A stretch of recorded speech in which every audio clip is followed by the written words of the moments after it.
Hello, I'm Raph. I'm playing a Warforged Gloomforged named Styx. He is a Paladin and has been recently reawakened and is learning about the world around him with some new friends that he's just met. Hey everyone, I'm Jared. I'm playing the character of Luther. He's a Dampier. He is a fighter that specializes in firearms, a bit of an investigator, and I am the great uncle of Grinner. Hi, I'm Jacob. I'm playing Tithla, the Goblin Ranger. She is a wonderful hunter and medical genius. Hi, I'm Haz. I'm playing Theodore, the Satyr Druid, who's a kind of a charismatic Druid who's unwillingly taken Tithla under his wing as she's followed him through the forest for the past few months. Hi, my name is Josh. I am from the RollTogether RPG stream, and I will be playing Killian Maxwell, a half-elf warlock who has come to Barovia. He was with the party previously but has lost them and has joined up with the Tempest Guild on their adventures. G'day, I'm Tom. I'm playing Jonor, the Aasimar wizard. He is on the pursuit of good and evil, finding out the best and worst in this world, and he's doing that with a little bit of naivety and optimism. And I'm Owen, the Dungeon Master of our Curse of Strahd campaign.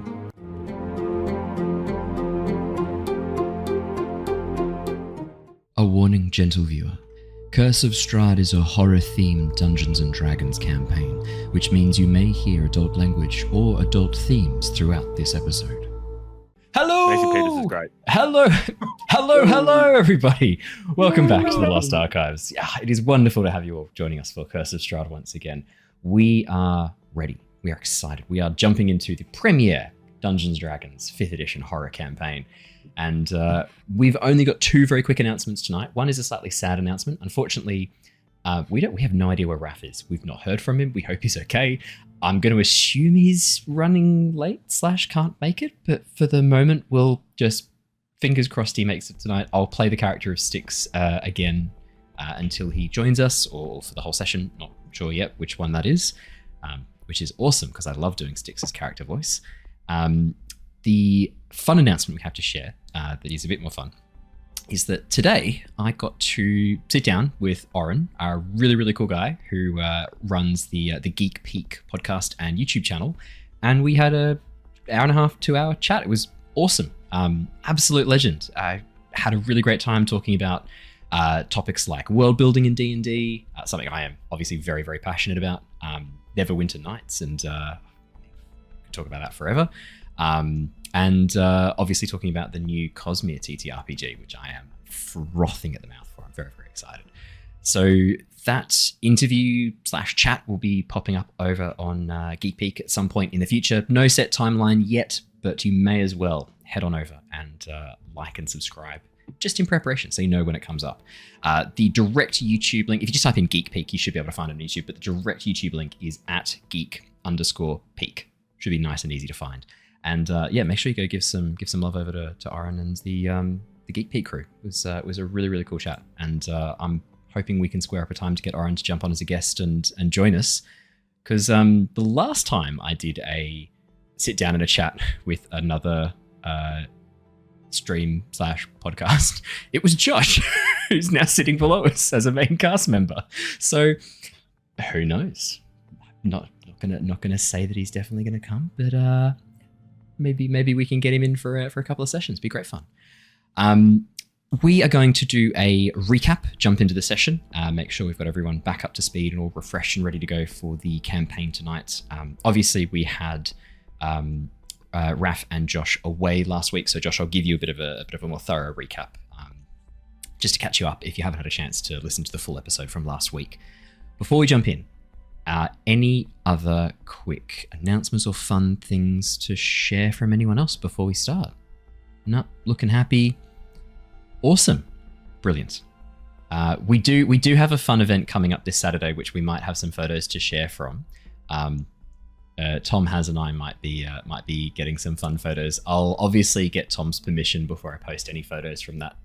No, maybe not. Maybe Haz and I'll just post some photos from that event in the Discord. I think probably still going to be struggling on Monday. Fantastic. Yeah, that's I actually. I haven't done my job unless you are. Is that going to be the moment where? Okay, tell you what. Should we have some sort of friendly competition? If Tom is unable to make it, is there a punishment for you? And sorry, if Tom is able to make it, is there a punishment for you? If Tom is unable to make it, is there a bonus for you? Do we want to kind of make it? I'm gonna nip this one right in the bud. Yeah. I have to make sure he has to get to the meetup after our day. Once he is there, I will then be taking my heavily pregnant wife home, and then it's on you to make sure he can no longer walk. I've made a promise that he is able to stand and preferably talk to get to that final destination, and so long as that goal is met, that's on everyone else to sink that ship from that point onwards. Okay. Very glad the axe throwing is going on at the start of the day. That's good ordering, I'd say. Yeah. Absolutely. Okay. Well, Tom, you and I have had a bit of a chat about what I'm planning to do to you that night, so I think you're in great, safe hands, is all I'm going to say. That got sus quick. I was reading so quick. And I could use... My brain clicked back in at that moment. could use this opportunity to clear up any confusion that people might have. But it's way funny if I don't. So let's do our recap and jump back in. Let's do our recap and let's jump back into the story. I've noticed that I've lowered the music way too much. Let's bring it back up again. There we go. Alrighty, let me do our recap and let's jump in. Our series has been following the adventures of the Tempest Adventuring Guild, Theo, Jonor, Tithla, Styx, and Killian. Having become trapped within the realm of Barovia while searching for some missing adventurers, the team are now preparing to take the fight to Strahd and Sergei. Having now recruited allies, including the Were-Raven Keepers of the Feather and the restored Abbot of St. Markovia, the team have travelled now to Argynvostholt. With the ruined fortress housing a fragment of the Sun Sword, a divine weapon essential in the upcoming battle against the Dark Powers, the team need to brave the dangers waiting within. Arriving at the grounds, the group found the decaying stone towers covered in draconic iconography, including 2 impressive statues looming over the front gates. Jonor's magic, channeled through the cursed spell tome he had recovered in Vallaki, awakened the dragon statues, leading to a brief combat marked by Jonor struggling to convince his team of the danger. Dismantling the statues, the team made their way inside the crumbling fortress, the first room they chose to explore containing some enormous spiders. After dispatching the tricky arachnids, the team entered another side antechamber, this one containing a fireplace, a large coffin-like structure, and an owlbear skin rug lying on the floor. Unfortunately, Theo's dreams of wearing said rug as a cloak were quickly dashed by the revelation it was in fact an enchanted item, designed to smother anyone who got too close. Attempting to remove the rug, the team were forced to injure Theo in the process, but once he was free of its crippling embrace, they were able to destroy the owlbear skin. Able to now fully explore the room, the team was surprised to find the fireplace still partially ablaze, the logs made of stone and glass but glowing with an inner fire. From within the fireplace, a small draconic form made of flame emerged, speaking in a crackling, raspy voice and asking the party to restore the light to Argynvostholt.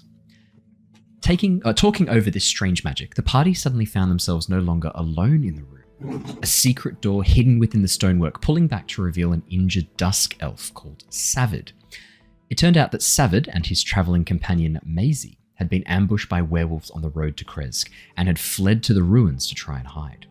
Fearing he may currently be cursed with lycanthropy, Jonor used his magic to purify Savid, earning both his trust and assistance. With a lot of ground to cover, the team briefly split in 2. Theo, Jonor, and Tithla exploring the northern rooms of Argynvostholt, while Styx, Killian, and Savid searched for signs of Maisie in the southern section. Mapping out a large number of decrepit rooms, the damage due to more than just age, the northern explorers discovered a large tower room showing a beautiful mural depicting the history of the fortress. Rejoining the others in a large dining hall, Tithla heard a shuffling sound coming from a room cast in shadow to the east. We left off last session as a voice called from the room beyond. "Invaders at the gates! To arms!" Now this would be a really good moment to jump straight back in.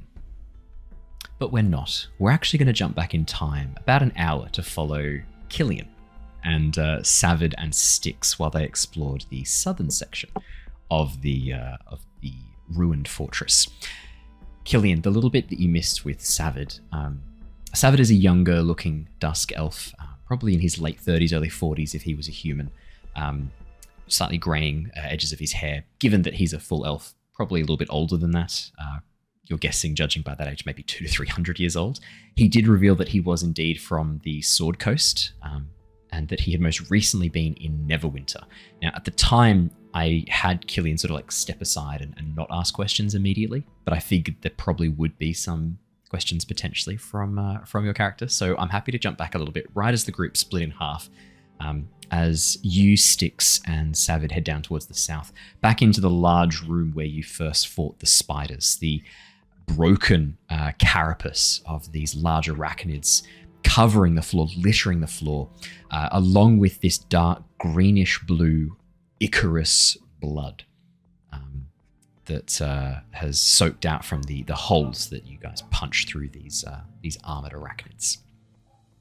So, Killian, did you have any particular Tithla? If I can add one more thing about Yes, man. Savid, does have a wound from a werewolf.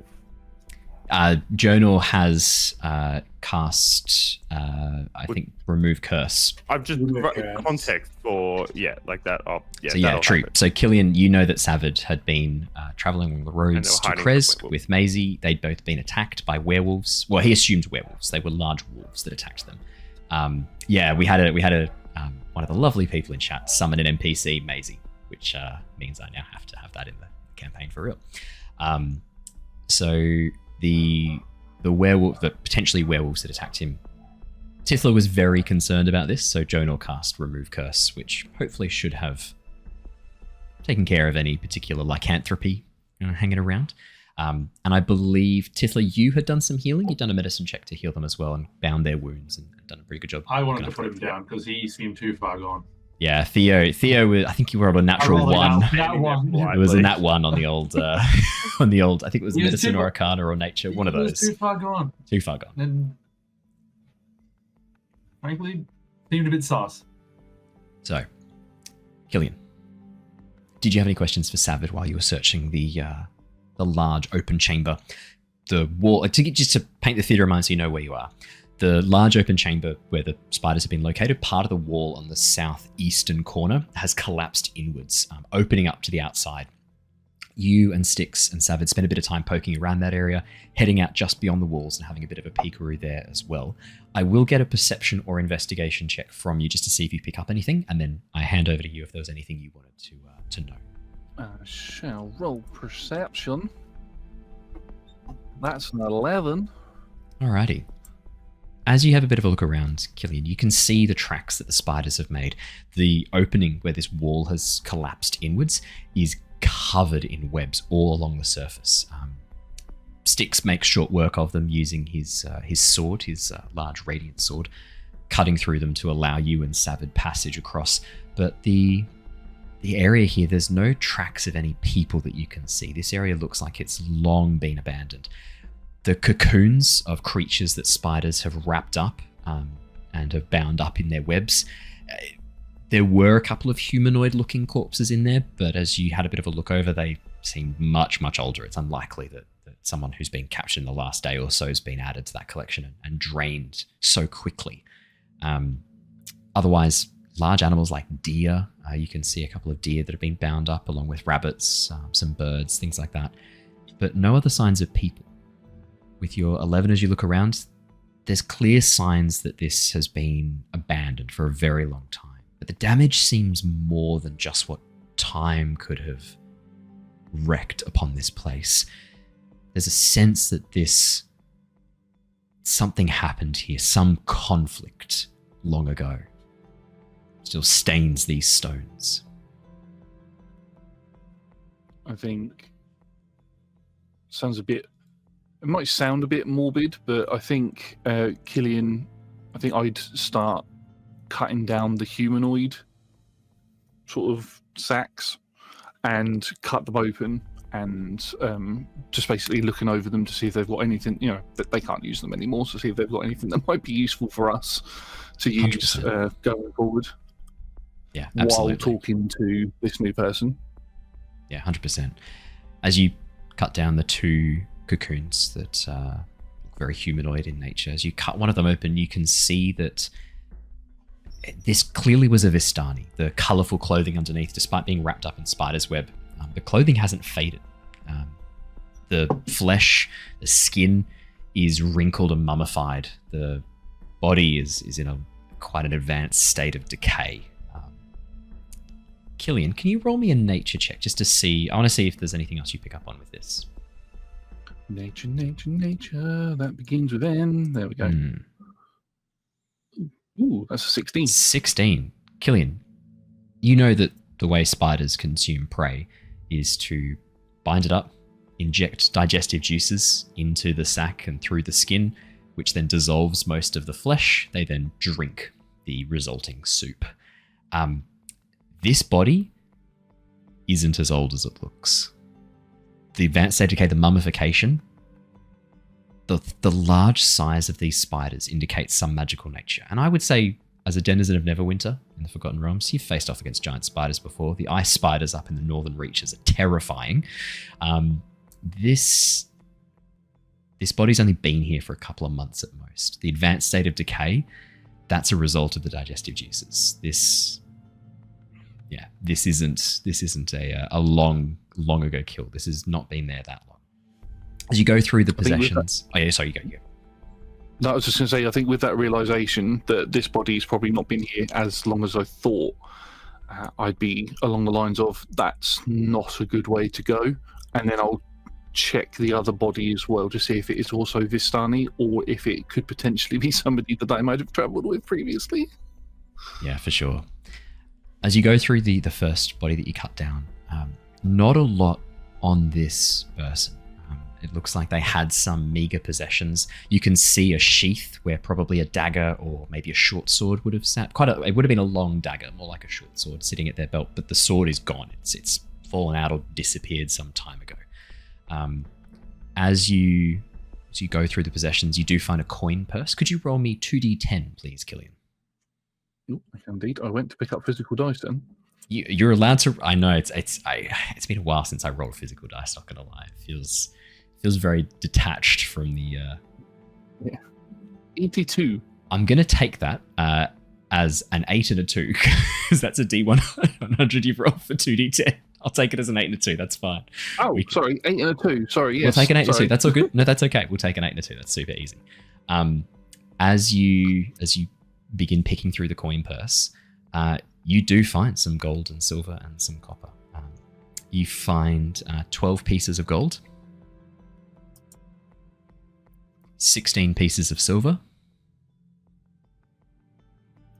and 4 pieces of copper. I think this is the first time I've found money. Hey! Gold achieved. There we go. You also find inside the coin purse what looks like a small silver amulet or locket. And as you pull it out and have a look, you realize it's not real silver. It's very highly polished iron that has retained its shine despite being kept inside of the pouch, inside of the spider's cocoon. It's probably been exposed to all sorts of digestive enzymes, but it does seem untarnished. And there's a latch on the side. Some sort of locket or amulet. I'll see if I can open that up. Yeah. As you press down, the hinge is in fairly good condition. There's no signs of rust speckling the surface, and as you press the catch, the locket opens immediately. Inside, you can see a small faded, lacquered image, a painting that's been covered over with layers of lacquer. It shows a woman, long, beautiful auburn hair draped around her shoulders, quite a round face with a little button nose, bright green eyes. Doesn't look anything like the figure before you. The hair is short and cropped. This figure is a male as you look over, male Vistani. But the locket seems to show a lacquered painting, maybe of his beloved. I'll put that in my pocket. I think if we bump into Madame Ava again, I'll present that to to see if she recognises who the woman is, and then might be able to identify the body. Perfect. Just to give whoever it is peace of mind as to where their loved one may or not be. And while I'm doing this, I'll just speak to, what was the NPC's name again? Savid. S-A-V-I-D. Savid. I'll just look to Savid and go, so you say you're from Neverwinter? Is that correct? Or at least from around the area? Not from there originally, but I've been there for the last couple of years before I found myself stuck here. This is a long time ago, decades. But yeah, I mean, my last home on the Sword Coast was Neverwinter. I travelled there with my friend Maisie before we came through the mists here. And you say you've been here for a few decades? Yeah, it's been a while. We've been here a long time. Joined on with a friendly group of Istani. There were more of us. We came through as a larger group, but it's just Maisie and I left now. Can I ask where exactly where you were in the Sword Coast when you encountered the mist? We were traveling south, maybe 10 or 12 miles south of Neverwinter. We were traveling along the coast. You can see he hesitates for a moment, as if remembering something he regrets deeply. But he bites down, doesn't share. I won't pry into that, because I think that people are entitled to their secrets, as long as it doesn't end up with me stabbing them in the back. It's fine. Normally it goes the other way. Normally people are worried that other people will stab them in the back. It shows a great deal You of... need to watch earlier episodes. Yeah, it's a great deal of self-insight you have where your main fear is, I might stab someone in the back. The more I know about them, the more that urge. You're like the dark urge in Baldur's Gate. Yeah, I just can't control it. Well, you close your eyes and imagine your sword piercing through his spine. The blade slides through the ribs. Blood pools at his feet. Still good. That's the memory that I have from stabbing Jonor. Obviously now that happens.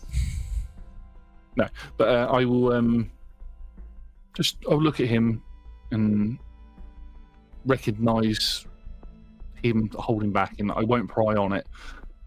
But I don't know much about the methods it takes to get here, but it seems that the mists can take you anywhere. I was travelling with a group. We were travelling through the Neverwinter woods to find some herbs and things for some medicines back to take back to Neverwinter, and that's when we were consumed by the mists, as it were. Medicines? So, what's wrong? Is something the problem at Neverwinter? There was just a small outbreak that we didn't have enough medical supplies for. So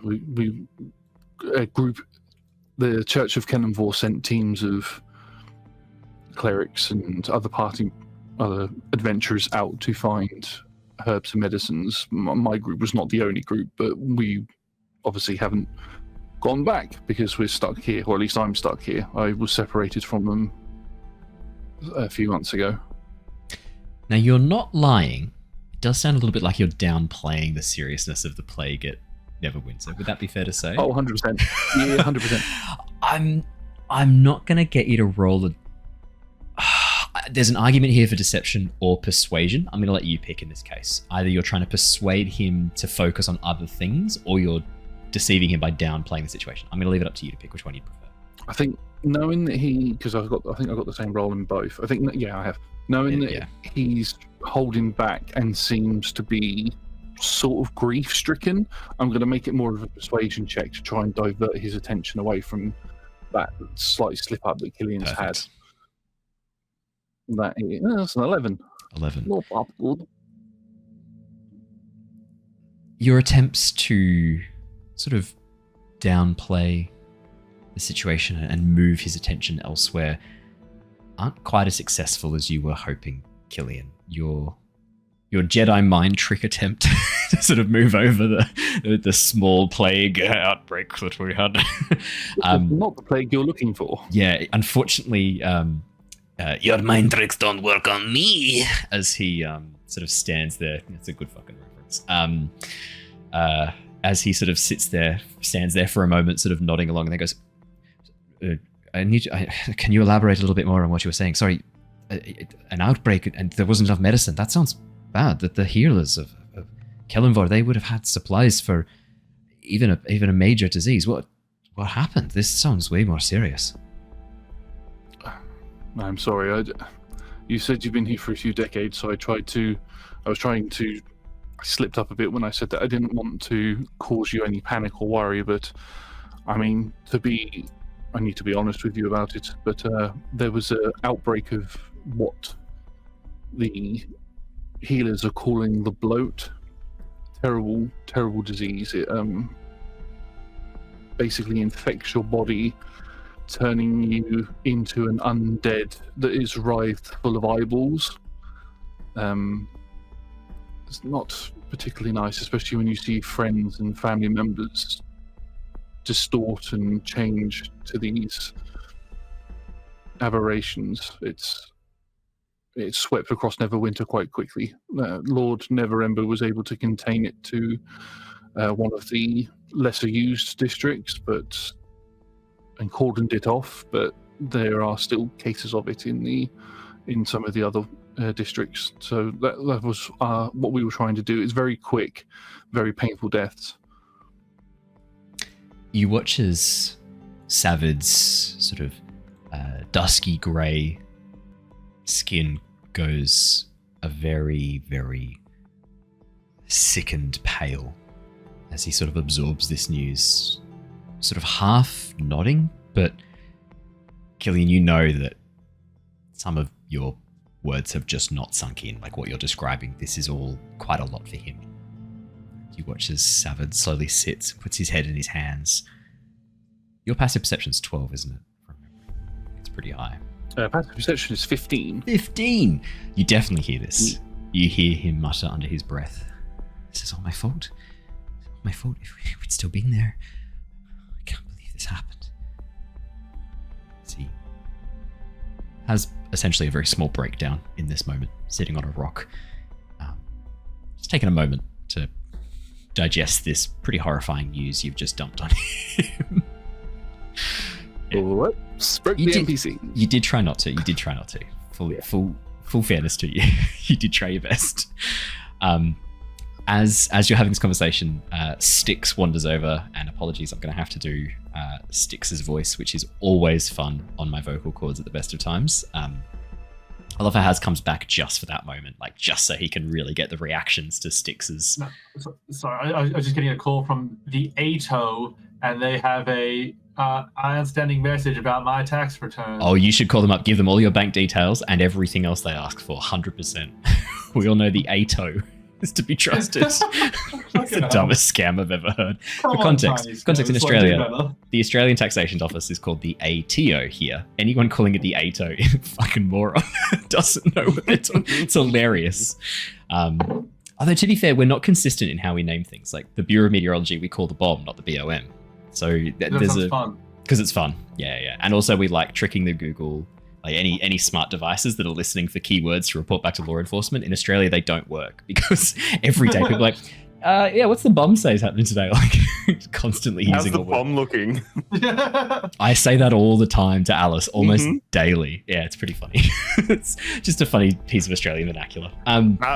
Yes. Definitely, there was a story, I'm sure it's a true story and not at all made up, but there was this family in an airport overseas where the kid said, have you checked the bomb for when we land?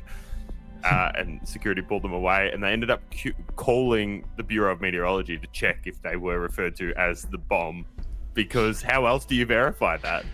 That's a funny point. They did try to rebrand and change their name to the Bureau, and the entire Australian population unanimously decided no, we're not letting you do that, and we just said no, and they gave up. It's very funny how pathetic. We do that all the time. Yeah. Yeah. Shaped flavors, and we just said no. No. No. It's I like how they are. I don't like change. we're an exceptionally lazy country for like 99% of the time, and then something will come along that just gets us. We unanimously, as a people, just go no. Yeah, no. There's something uniquely, nah. There's something uniquely Australian about just saying nah to stuff. Oh man. I think I legit said nah today. It's my go-to now. I say it all the time. It's versatile. It's very versatile. And yeah is a good one as well. I rely on that a lot too. Good non-committal yes. Killian, as Styx heads back over towards you, you can see that he's sort of trudging around the end, having kicked aside a few stones, looked over the ruins. I gotta do his voice now. Hello, I have found nothing of note. I'm sorry, Styx, do you mind repeating that? I didn't quite hear you. Hello, I have found nothing of note. Oh, okay. No, that's fair enough. Sorry. I was trying to listen to what our friend over there was saying at the same time. Is he malfunctioning? He's just had some traumatic news, so I would just keep an eye on him.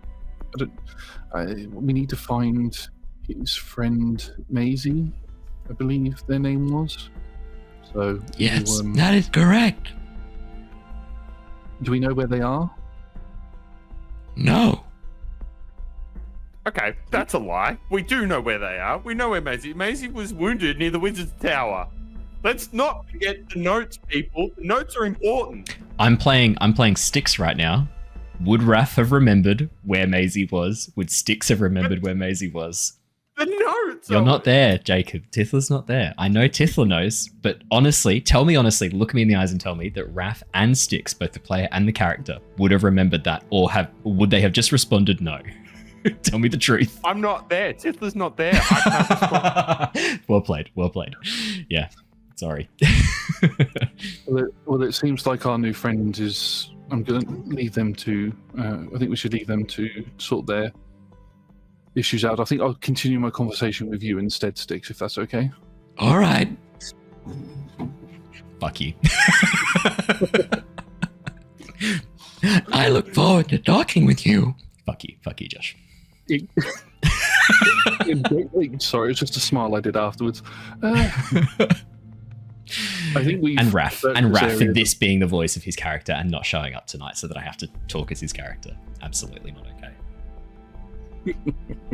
Unless something is legitimately wrong and there's an emergency. No, he's away, and I forgot that he was away this week and he doesn't have his laptop. So, it's on you.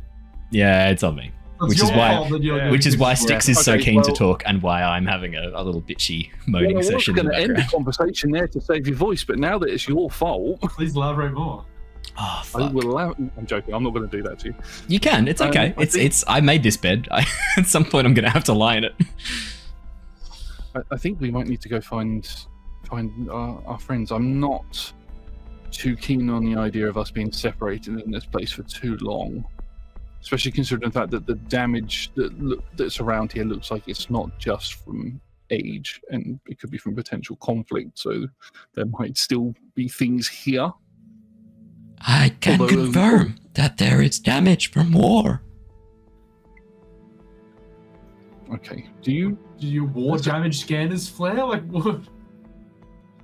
Well, that's a question actually for you, Styx. Do you remember much about this? Do you know anything about this place from... Because you've mentioned before that you've had flashes of something that before, like a life before or something. Do you have any recollection of this place from before? Yeah, good call. Let's roll for Styx. That'll be a history check. I'll roll it so you guys can see it too. Just waiting for Styx's character sheet to open because I was very prepared for this question. Let's quickly roll a history check. +1 to his history. So this shouldn't be too bad. That's a 13. You watch as Styx pauses for a moment, that single glowing purple eye flickering, and then you watch as Styx slowly nods. There is something familiar about this place. I think I've been here before it was destroyed. Do you remember much about it? Was there, there was people here, but was it like a group of people or Knights. I remember knights in armor, looking like dragon scale. That would explain the dragon iconography that we've seen around everywhere. Out of curiosity, there wasn't a dragon here, was there? Because dragon iconography kind of leads to either dragon worshippers or dragon, or a combination of the two, depending on where you go. I am unsure, but there probably was. There's a lot of dragon statues. There was. Theo seen to most of them. I helped. I threw my sword. You did. That was a very good throw. I will roll deception on that. Took me ages to go and pick it up. Just meta explaining why Raph was absent for a session. This isn't my voice. I am being forced to do this because this is the voice that Raph picked for his character Styx. For those of you who are joining us tonight and are confused as to what the fuck's going on, Raph has inflicted this. This is the voice he chose that he has had to commit to for, 15, 16 sessions since he started playing Styx. He was offered multiple outs at multiple sessions and has committed to this voice, probably just so that he could do this to me when he wasn't able to. In all fairness, I think you've done nearly as many sessions with this voice as he has, so... That's very disappointing if that's true. It's worked well for him. It's been a good gig. It's been a good gag. Yeah, this isn't... I'm loving this. This is awesome. This is almost as good as the voice I did for Daedalus in the Tyranny of Dragons, where it was like, I am coming to kill you all. That really was good on the vocal I'm glad you cords. finished that sentence. Yeah. I realised partway through I need to finish that. Has. If you want to rush through this session, find the extra bit of the sword that's in Argynvostholt and roll that when Styx recombines with that, it fixes his voice. It's not up to me. That's up to you guys. I can't. My hands are tied. That's you guys. I can't. You're right. We should go to the Wizard's Tower. Your choice. That's actually a very good question that I need to ask Styx. Actually, this will be the last thing I ask you before I say let's move on. Sure. Styx, we were obviously told that there are. We've recently found out that you are part of the Sun Sword. Is that correct? Okay. And that there are other parts of it around. I was told by Madame Ava that to find the sword itself, because it would help us in potentially what we're trying to do against him. Point at the sky.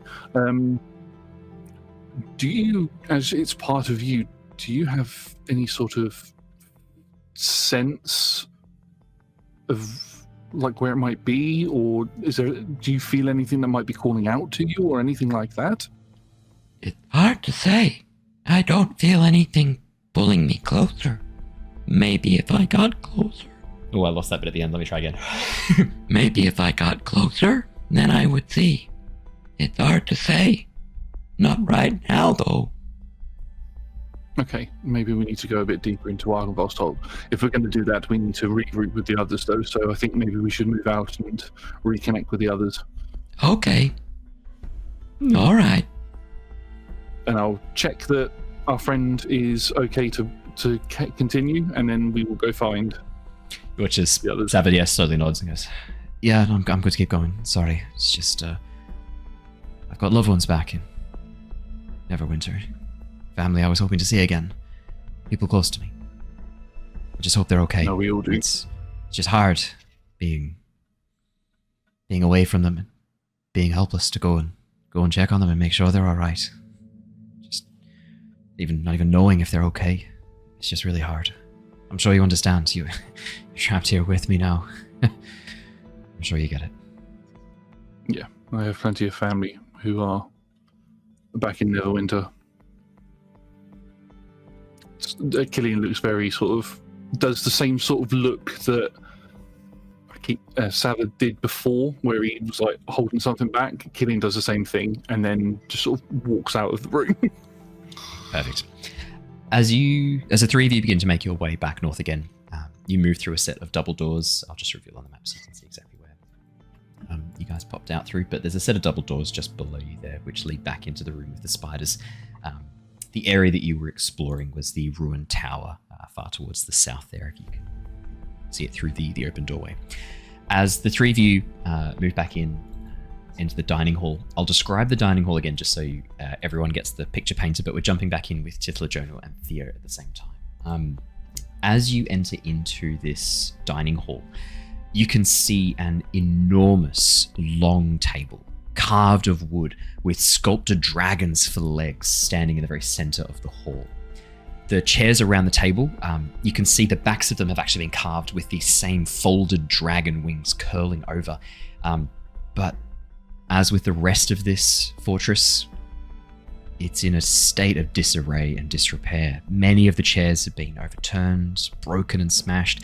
At your feet as you step in, Killian, you can see one of the wings, the back pieces of these chairs just lying on the ground in front of you. Suspended above the table is a crystal chandelier that now is glowing with a soft white light. You can see Jonor standing on the table in front of you, hands outstretched, having just used his magic to relight some of the candles located around this chandelier. The crystals hanging from the chandelier are arranged in such a way that they reflect the light within, creating this almost magical glow to this chandelier.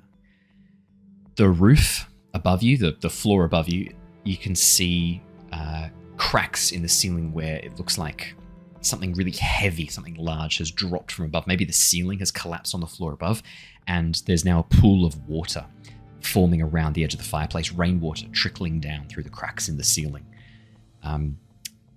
In the alcoves on the east, both north and south, you can see two large, life-sized statues carved of this very beautiful light, almost like a shale color, but must be a much sturdier material than that. This light grey with this almost like shiny reflective coating, depicting two knights with dragon-winged helmets and shields, both holding aloft broadswords high above their heads.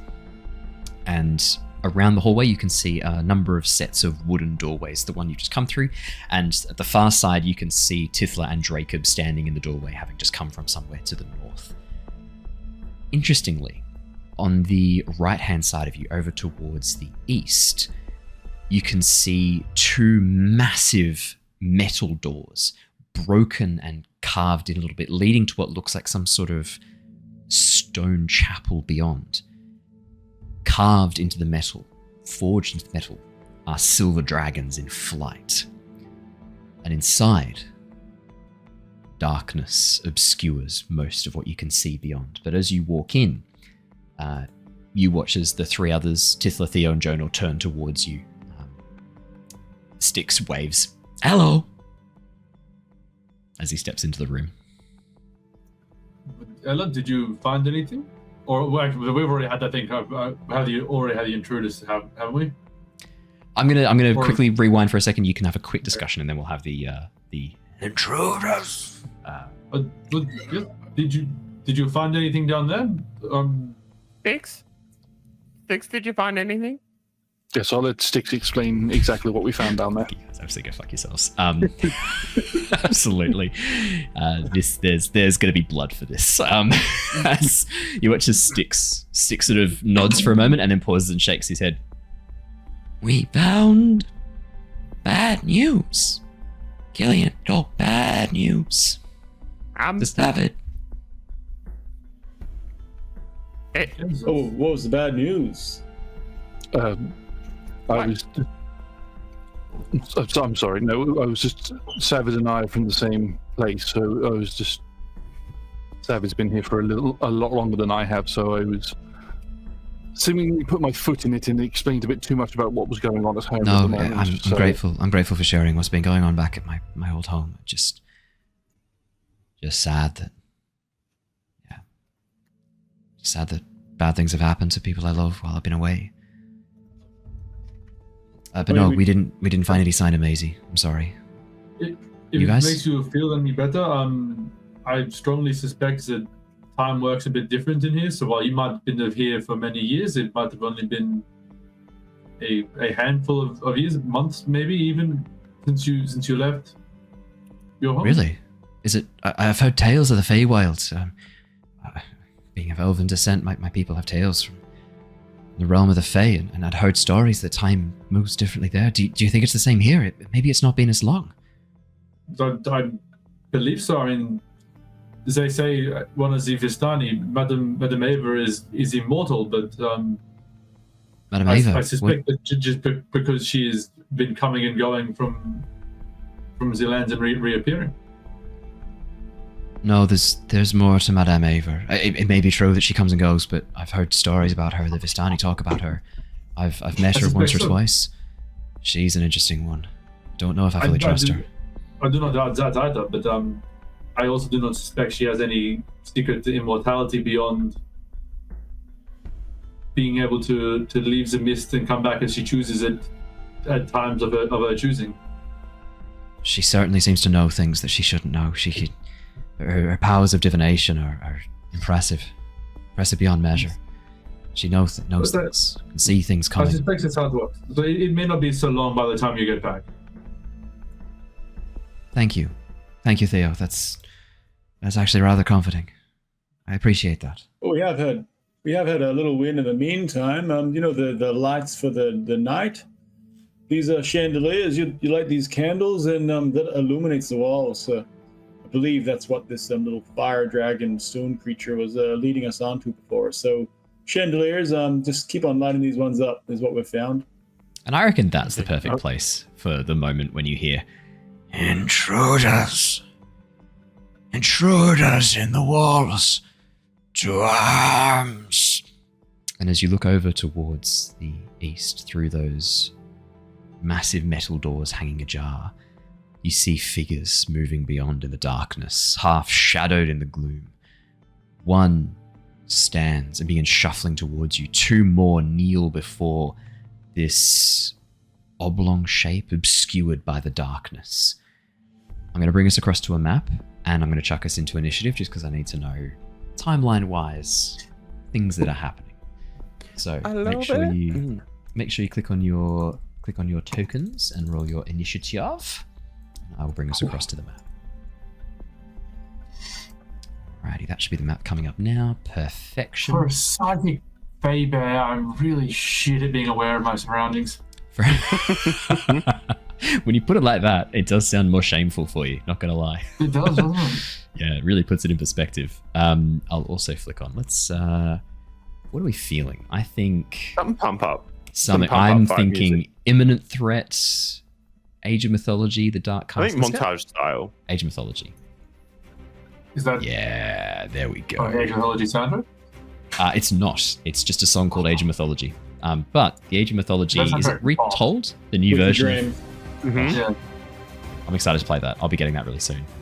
Oh, this is hell yeah. good. This does feel like it's from the Age of Mythology soundtrack. It's definitely not, because we would be absolutely destroyed by the YouTube copyright right now if it was.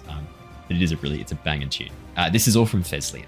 If you're wondering where we get our music from, we've bought licenses to Feslian Studios, a lot of their music, because it's amazing. If you're ever looking for really cool music to play in the background, you don't need to pay them a license. You can just download it for free and have it on your things. If you're streaming with it or using it in any sort of commercial or non-private way, you do need to. But otherwise, if you're just using it for your own personal use as a DM, thoroughly recommend checking out their tracks. They're sick. They're so good. I wish I could put on Epic the Musical, but again, I don't think that'd be very appropriate for what we're doing. Now, who has not shown up in the queue? Oh, the ones I have to roll. That's fair. Yeah. That's your job again, yeah. That's fair. Yeah, that's fair. Sorry, Owen. I don't know if you know this about the Dungeon Master in a game of D&D. They sort of do a lot of the background things, and so us as players, we sort of control the 4 players, and you sort of do the rest. Although you say that, we have to let Owen have sort of like a bye there, because Owen was hyping up the awesome music that we're listening to. So thank you. Your kiss-assing is noted, and it'll be rewarded at a future date. There we go. I took the piss out of you with the Styx voice. I thought I'd help there. Thank you. I got more questions for Styx. That's fine. Do you want to ask him now? You're welcome to. No, it was sort of just a joke to try and, let's mess with Owen. Oh, it's fun. Is the fact I played along kind of killing your fun a bit? No, it's all right. I find more Macy Peters lyrics to work into things. Great. Alrighty. as we jump into initiative, unfortunately, Tithla dies. you guys aren't going first. It does seem appropriate that the figures in the darkness would be going first. As you peer into the room beyond, the gloom masking a lot of the surrounding area, making it hard to see, you watch as a figure clad in this beautiful scaled armor, draconic forms depicted across it. Yes, Haz, you look concerned. What's wrong? I just saw its name pop up. Oh, don't worry That's about concerning. that. Don't worry about that. As the figure moves itself out from inside the shadows, moving between the columns in place, and begins stalking towards you, you can see dragging behind it is an enormous long sword, easily as tall as the creature is, roughly 1.5 meters to 2 meters in length. This massive sword that it drags behind it. You hear this unearthly screeching of metal on stone as sparks light up behind it in its wake as it approaches you. Theo, you're currently in Beornling form at the moment? I sure am. Perfect. And you're right at the very front of the group. You watch as this armored figure, the helmet that it wears, you can see these almost like dragon-like claws coming around between the chin. The head beyond it is a sunken, almost mummified skull.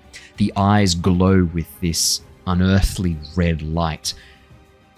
This creature is clearly, without any shadow of a doubt, some form of undead. And as it pushes its way through the doors, you watch as it places one hand on the metal and pushes it aside, moving the massive doorway as if it were nothing.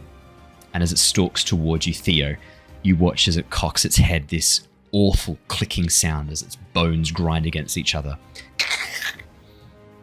Invaders in the gates, to arms.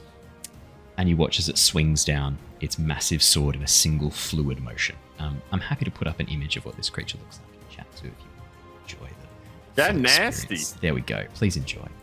It's the one that's falling over and looking like it's going to die, right? No, that's Yeah. you. As the massive longsword comes down atop you, Theo, in your Beornling form, currently in your wild shape form. Does a 19 hit you? It does, yeah. Okay, that is going to be. Yeah, time to get angry yet. Does a. Oh, that's going to be 16 points of damage. That's maximum damage. I'm so sorry. That's maximum damage on that. Sorry about that. Sick. As the sword slams down into you, it cuts through your thick armored fur, slicing across your flank. It's immediate pain that flashes across you, Theo, and cold from this wound as it almost emanates this unearthly cold from it. As the revenant looks down towards you, its eyes sort of staring almost through you, you watch as it cocks its head and looks at the rest of the party. To arms, to arms. That is the revenants go. The other two revenants that are kneeling, you watch as they slowly stand, but don't move any closer towards you for the time being. Next up in the initiative order is Jonor. Seeing this revenant just have a big old slice of Theo right there, Jonor turns and looks at the revenant, eye sort of piercing at him, and he conjures up a sentence. You're a pretty sad looking bloke. No wonder you're alone in here. As he casts Tash's hideous laughter on this revenant. Okay. That'll be wisdom a wisdom saving Wisdom throw. saving throw. Let's have a 16. go. 15. It's a fail. I love the idea of the revenant. Now, just want to double check. Is this a charmed status? Oh, give us 1 second. Coming incapacitated, unable to stand up for the duration. It's not a charm. Tash's hideous That's laughter. right. Sweet. Okay, just wanted to double check that. In that case, then, Yeah, for sure. What was your joke again? I want to hear it one more time. I want to respond appropriately. No wonder you're miserable. You're so alone in here, or something like that. That's not very funny. Fair enough. Well, what's it? Just mean, really. Tasha's hideous sick burn. Yeah. Hey. Tasha's hideous put down. You watch as the revenant sort of cocks its head, and I'm gonna rule rather than laughing. You watch as it slowly collapses to its knees, the sword sort of laying across its lap, as it lets out this wail that fills the hallways, echoing through.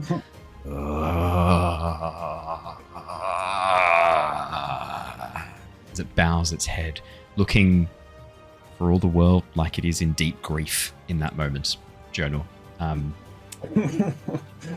Well, that is a sad sight right there. And Jonor takes a step backwards off onto the chair behind him and then stands in the puddle at the back of the room. And that's it for him. Fantastic. Alrighty, next up we have Killian. I think we should change the name of that spell to Jonor's Hideous Burn. Hey, I like that. sick burn. I love it. Nice. Jonor's devastating put down. I was going to say Go on. comeback, Yeah, but that doesn't sound good. Go on. Jonor's devastating put down. You really finished that sentence in the really wrong spot there, man. Sorry, come back to it. Jonor's devastating put down. I'm just going to edit my gaff out. Jonor's devastating put down. I think Jonor's hideous joke sounds a bit harsh. Probably most accurate. Jonor's hideous joke? Quotation. Killian, what are you doing, my man? Sorry, my turn. I am going to, very uncharacteristic for Killian, I'm going to stand on one of the chairs and flip onto the table. Oh. I just felt like being acrobatic. I'm just going to do sort of like a spin round, sort of flip onto the table. Now, the arsehole in me is so tempted to have you roll an acrobatics check. Table breaks. Yeah. Some old food on the table and I do the split. And I'd like to shoot one of the revenants down there, please.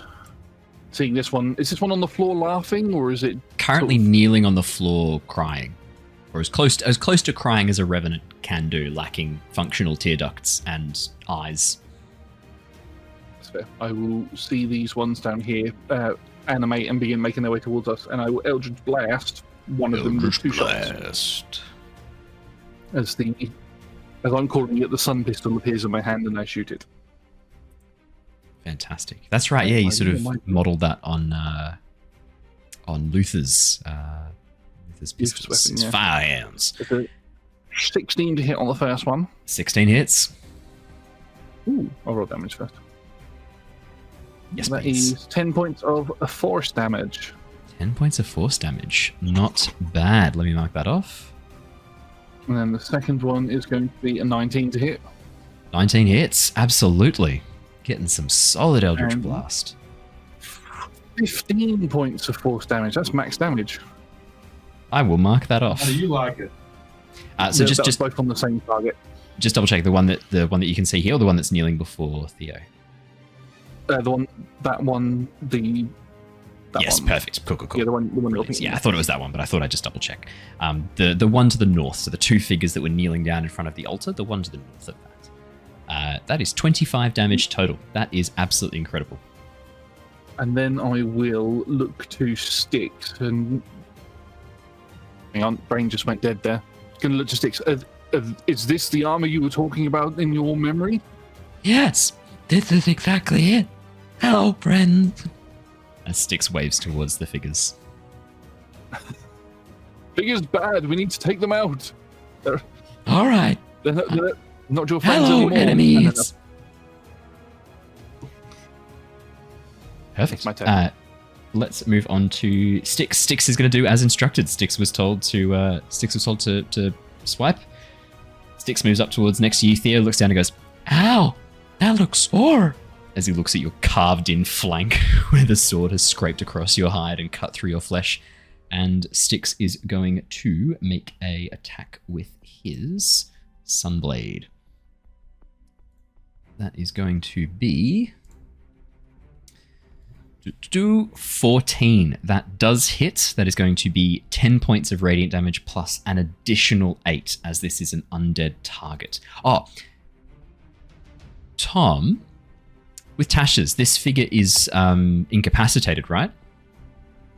That's right. He has advantage on this. I'll roll again in case he gets a natural 20.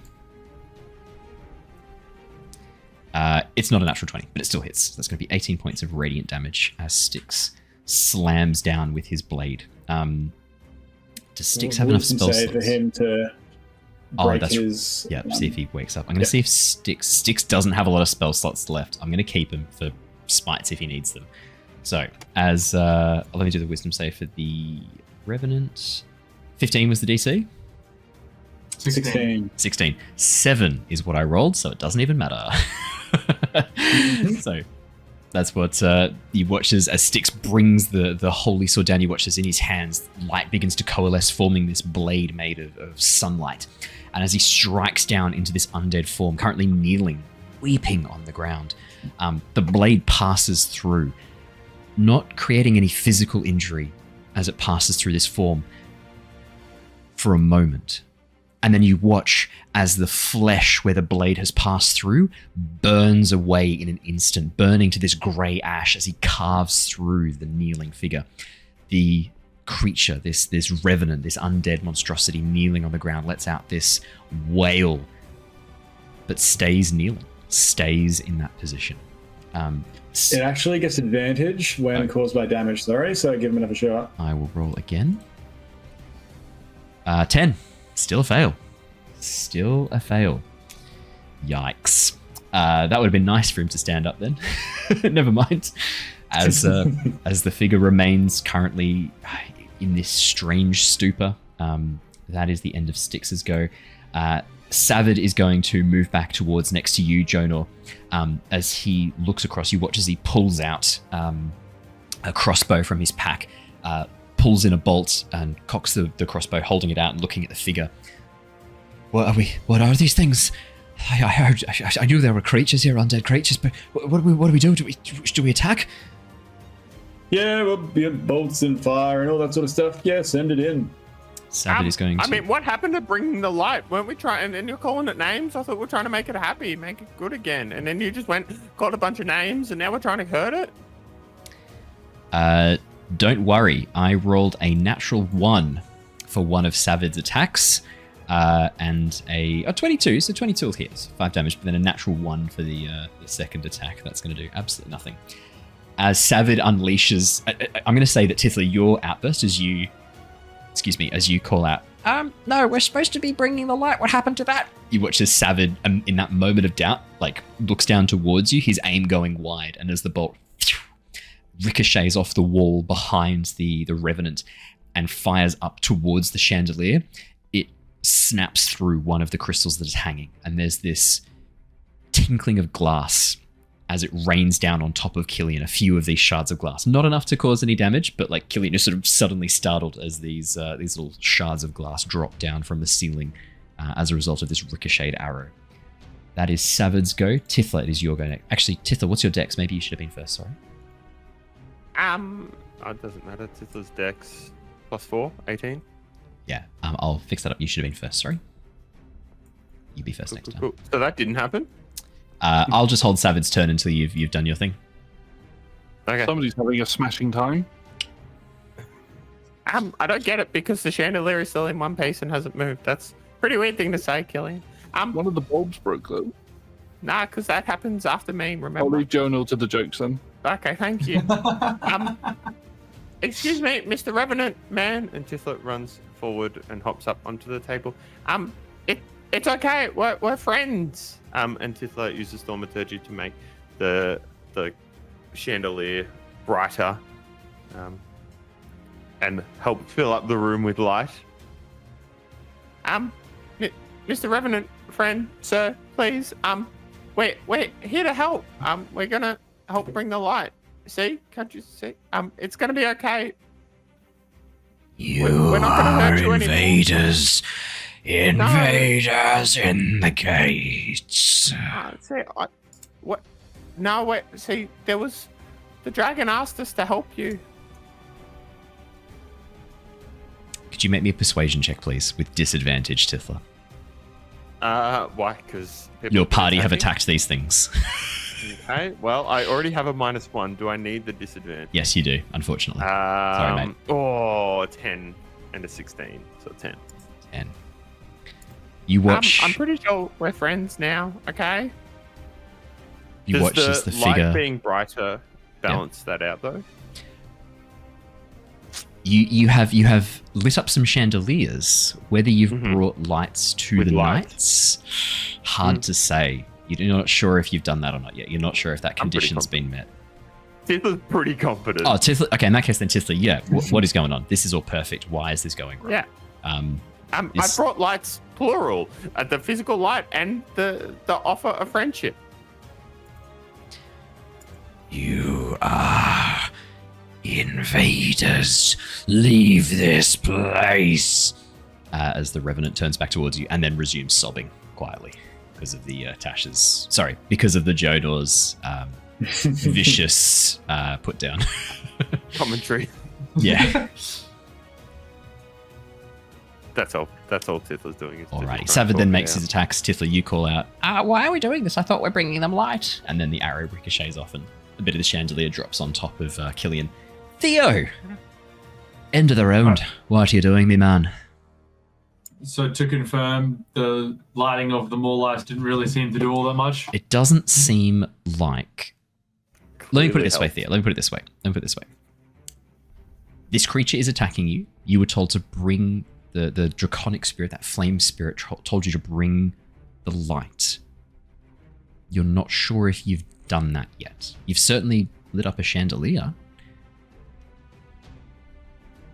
But it does... I mean, this creature seems very, very intent on attacking and driving you away from Argynvostholt, this undead creature. Well, I'll use my bonus action to rage.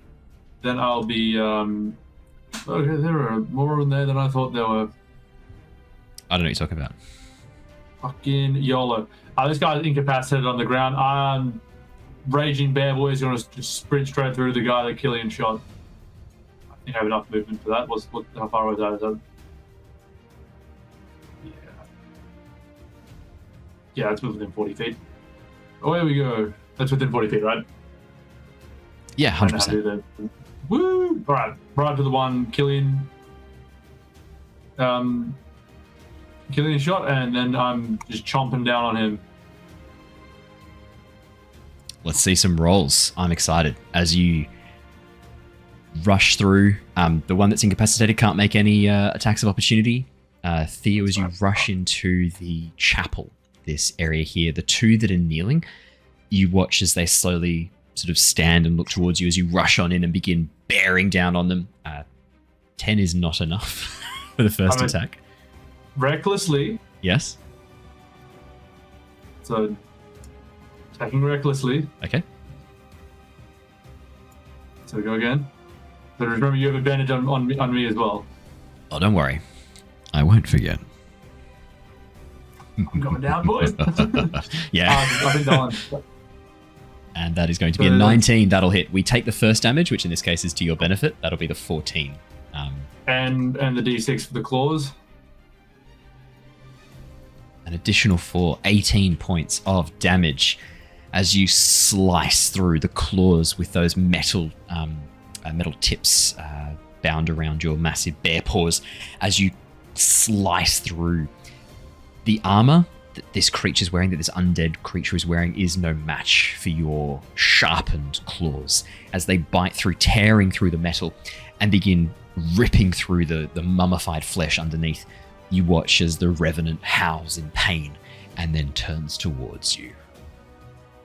Well, as it, howls in pain and recoiling, they're going to bunch back on his haunches and then let out a low growl and then dive forward and try and bite at his throat with my bite attack. Fantastic. Let's see it. Attacking recklessly? Also. Yeah, it's a natural one. Once you've already attacked recklessly, you may as well just keep attacking recklessly. 13 is the DC. You are good to go. And again, we'll take the first damage. 8 damage. as Do your not take the teeth. first damage that hit. What was that? Sorry. No, No. it's not damage. It's not. No, we always take the first damage, unless you want to lose 4 damage to gain 1. You're welcome to. I just realized what I said. So We always take the first one. As you bite down, Theo, your mouth is filled with the foul taste of decay. This creature, the flesh is this nauseating, acrid flavor that crumbles apart in your mouth, filling your mouth with bile as you bite down. This creature is disgusting. There is nothing fouler you have bit upon at this stage. This is the most disgusting thing.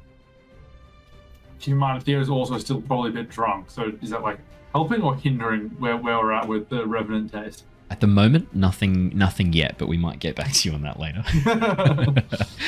Alright, cool. Let's rage into the attacks and the move. That's Theo all wrapped up. Alrighty. At the top of the round, you watch as the revenant that you are fighting, Theo, you watch as some of that flesh in your mouth turns to ash and crumbles away, and you watch as in its place, fetid, decayed flesh grows across the revenant's form as it regenerates some health. The one that was attacked by Styx and Savid doesn't seem to be regenerating. As the 3 revenants, the one that's facing off Styx, Jonor, at the end of its turn, it makes another whiz save to throw off the effect of Tasha's. Ooh, give me 1 second. I believe it's the start of its turn. Oh, sorry, end of its turn. I was going to say, I was pretty confident it was end of the turn. I'll do that one first because that's nice and easy. That's going to be a 10. It's a 10. It's a goddamn 10. This is the most clutch Tasha's I've ever seen at medium to high levels. It's incredible. Stop shooting the dead Tasha's, the laughing one again. They're fucking help me, boys. I've never seen Tasha's hideous laughter work this well to just lock down an enemy back you to back. Insult them. That's what we've learned here. Sorry, yeah, I guess this is a new spell. Jonor's vicious put down is actually pretty OP. The other 2, Theo, I'm so sorry. As you wailed into one of them, you watch as the 2 revenants turn towards you. The glowing red eyes, this almost unearthly light shining upon you. You watch as the one that you just attacked, its throat regenerating after you bit it out, looks down and in a very gravelly voice, "We are defeated. Vengeance is ours." The other one that looks towards you, this one looks like it was a woman. This is the body of a woman that has been reanimated by this unholy power. And as it turns towards you, you watch as it pulls out from its waist a scimitar and stabs down, and as it does so, "In the name of Argynvostholt, you will fall." Theo, I am very sorry in advance for this. This is going to be really bad, mate. Okay. That's going to be a 10, is going to miss. 25. Remember, you have advantage. Oh, yes. Okay, so the first one's going to be 25 to hit. Second one's going to be 21 to hit. Oh, this is going to be so bad, mate. This is really bad. That's going to be... damage at least. So 25, 21, 14? No. 14 doesn't hit. 16. That hits. Going to be 3 hits. Yikes. 1, 2, 3. Luckily, you're not a target that the revenants have sworn vengeance against. Otherwise, you'd be taking an extra 4d6 on every single one of these attacks. Pro tip for DMs looking to if you've got some murder hobos in your party, revenants are created when a person is killed and they feel such a strong sense of hatred and revenge that they actually come back to life. They are essentially immortal unless put down in a very specific way, and they come back every 24 hours and hunt down the person who killed them, who they've sworn vengeance against. They always know the direction in which they are. They are very bad news. If you ever wanted Wasn't there one against us? Why do I remember one of them being against us from like the 3rd session? So there's a funny I don't think us is the correct term there. There's a funny story about what happened to the potential revenant you created, Theo, and it's to do with the mechanics of the mist in Barovia. Was that me who created that? I think it was you who created it. So I had this whole thing. I was like, great, this is a vengeful spirit. The problem is that if you're a spirit in Barovia, you're in the mists immediately, so it doesn't work. It's very hard to create revenants in that specific environment. So something happened with that you don't have to worry about. Was it Gruner and Jonor? I thought it was Theo who did it, but maybe it was Gruner and Jonor. That's not like something I do. Theo, you are going to take 13 points for the first attack, 11 points for the second attack, and 10 points for the third attack. That is going to be a total of 34 slashing points. Halved because I'm raging. You are raging. Fair boy. So 34 is it total? 34 So total, 17. so halved down to 17. 17. I'm still in bear form. Nice. The revenant that failed its Jonor's vicious put down just kneels there sobbing uncontrollably. Jonor, it's your turn next. Actually, sorry, I should double check. Jonor, Killian, who's got the high dex out of the two of you? +2. +2. Killian, I think you're +2 as well. I am also +2. We'll keep it as it is. 14. Jonor, it's your turn next. Cool. Jonor has a look around. So we have a chandelier overhead in this first room. I do. glance into the room around. Can I see another chandelier through there? Inside the chapel, where Theo has Yes. rushed off into. Yeah, let me describe the Yeah. chapel in more detail. Theo's probably a bit preoccupied. It makes sense that in this moment, Theo's focus is solely on the revenants currently tearing him a new one. Jonor, as you look inside the room, let me describe what you see. Cracked wooden pillars support above you a U-shaped balcony that almost hovers over, that sits over this stone chapel. Narrow archways lead to spiral staircases that curl up to the balcony above. You can see a door to the north and a door to the south. It looks like areas, alcoves hidden away from the entranceway where you're currently peering through. Beyond it, you can see a stone altar with two massive iron candelabras on either side, currently not lit. Candles, the remnants of old candles, still sit in their sockets inside the candelabras. And behind the altar, you can see what remains of an enormous stained glass window, partially covered by a strip of fabric, a large length of fabric that's blocking a lot of the light that would shine through this enormous stained glass window. The room beyond is covered in draconic iconography. The stone pillars that are holding up the wooden balcony, beautiful artistic work has gone into creating these pillars. And it's just crumbling and falling apart. There's a sense of sorrow as you stare at this place. Jonor, you're a follower of Lysander, aren't you? Sort of. The Aasimar background, I think, is a tie-in. There's a little bit more you get from That's this. the only link. That's okay. Sure, There's a go little bit more you're going to get from this. Could you please roll me? I'm going to say a religion check with advantage because of your Aasimar background. Okay. Yeah, you'll get something else from this most likely. That's a 20. That is an unnatural 20? It is unnatural 20. As you look inside, similar to the Abbey of St. Markovia, it's not just dragon iconography in here. Over the altar, you can see a picture of a sun emblazoned, partially obscured in a stained glass window as well. This same glorious image of a sun that looks so similar to Lysander's symbol, the symbol that you know from Nostea. You get the sense that there's a connection to the god of the sun from the one that the abbot worship is Lythander. You know that the gods have many aspects. On Nostea, Lythander appears as Lysander, a woman, but in other places as Lythander. This seems to be, again, more iconography of the sun god. Interestingly. Luther, what do we think about this? Oh, he's not here at the moment. That's really not helpful. He then takes another step up to the bench clambers on there and reaches up and grabs a candle, holds that down, and then trudges on forwards his 30 feet. And I believe that gets me 1, 2, 3, 4, 5, 6. And I just sort of like very carefully step over the revenant, just dodging any wailing arms going around. And then I sort of put the candle out in front of me, and then a third hand appears, grabs the candle, and I send the hand off to the northern alleyway to the top there. Can you please describe what this third hand looks like? I don't want you to skip over a very important detail about your mage hand. Could you take us through? Absolutely. As Jonor's meek wizard-like hand is out in front of him, some buff, muscular hand pops out in front of him. The vein just bulging after like a huge gym set of some roided freak.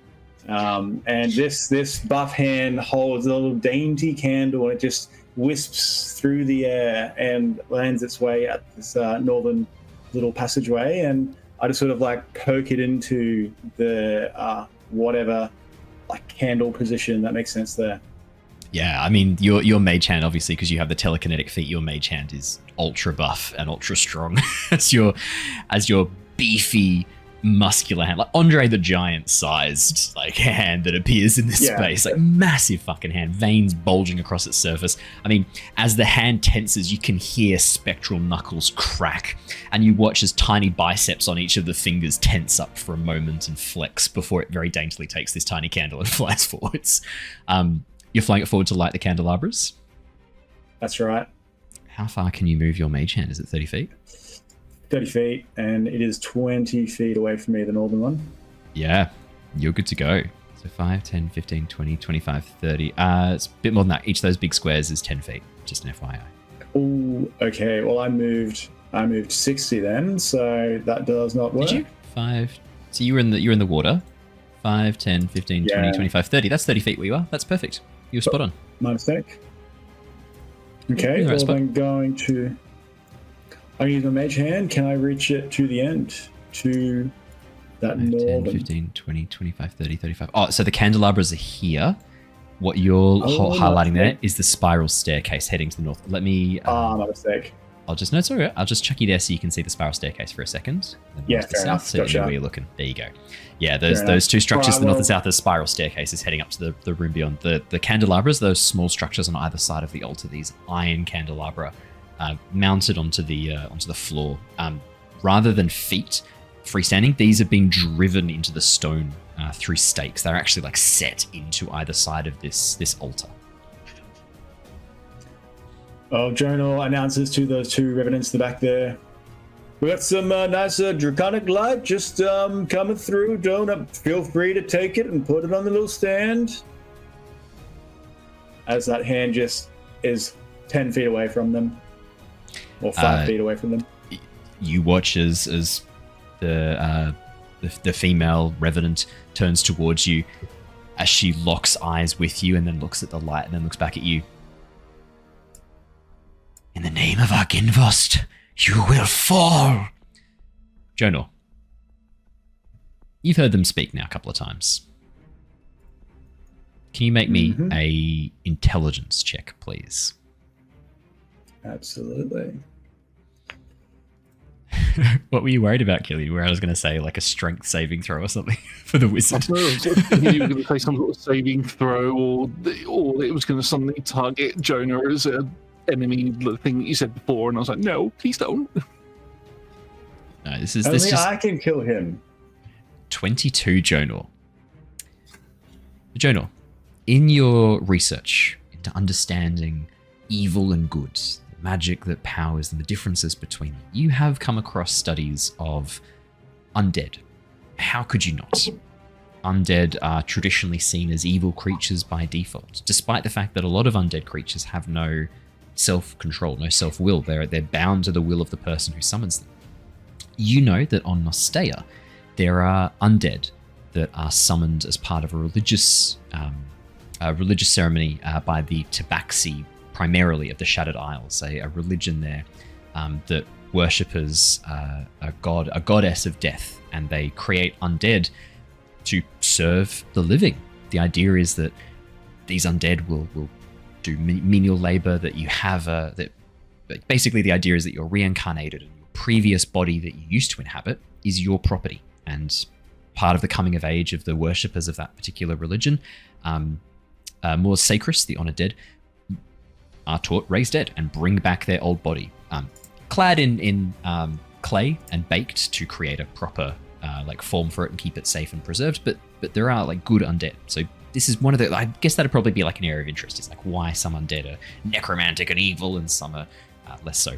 You know that a large number of undead have no control, no self-will. The soul is gone. The body just acts in accordance to instructions that are given to it via magic or via instinct. These aren't like that. But they're repeating. You get the sense, Jonor, with a 22 on your intelligence check, they're not attacking you. They're reenacting some old memory. Speaking of events that are long past. This isn't what you're seeing, what you're doing. They're not seeing you guys. They're not seeing the team as it stands. They're echoes repeating from a time long since past. Reasoning with them, trying to convince them that your friends probably not going to be very effective. They don't even recognize you. But if you were able to bypass them, potentially lead them out of the room, get them away, you could explore this place in relative peace and quiet. Alternatively, if you were able to fulfill the loop or break the loop that they're on, there might be an opportunity to talk to them, how they really are. That's what you get from a 22.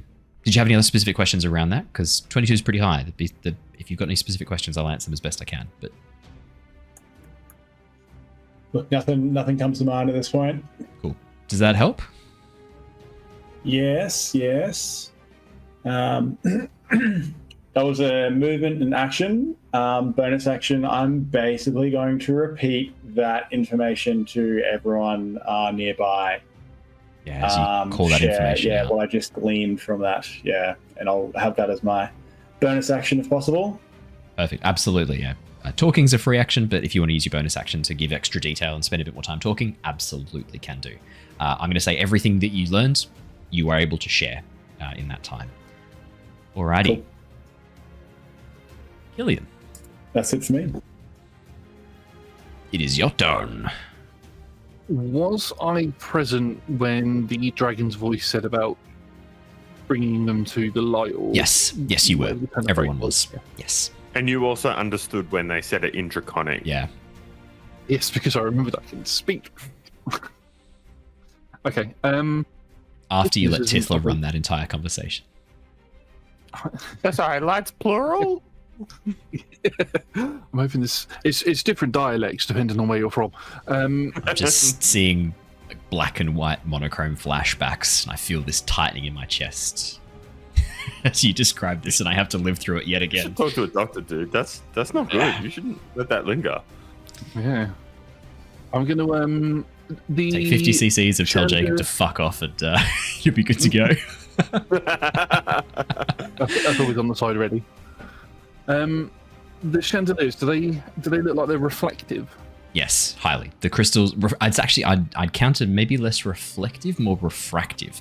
The crystals that hang from them, as light passes through, because they're perfectly clear, these glass or gems, it's hard to sort of say, but perfectly clear.